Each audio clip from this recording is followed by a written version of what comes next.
మనల్ని గూర్చి పలాని టైంలో దేవుడు వీడిని భూమి మీదకి పంపాలి అని రాసుకున్నాడట. దేవుడు ఉన్నాడు, సృష్టికర్త ఉన్నాడని నమ్మేవారైతే మీరంతా దేవునికి ముందే తెలుసు అనే మాట కూడా నమ్ముతారని నేను భావిస్తున్నాను.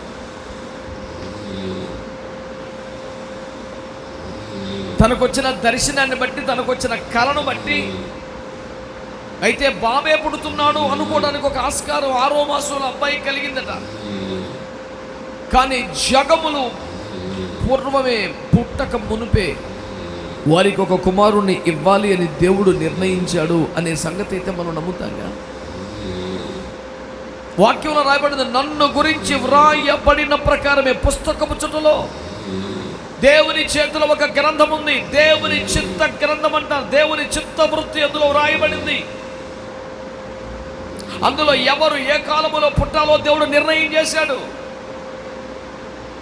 దేవుని నిర్ణయం మేరకే భూమి మీదకి ఒక మనిషి వస్తున్నాడు తప్ప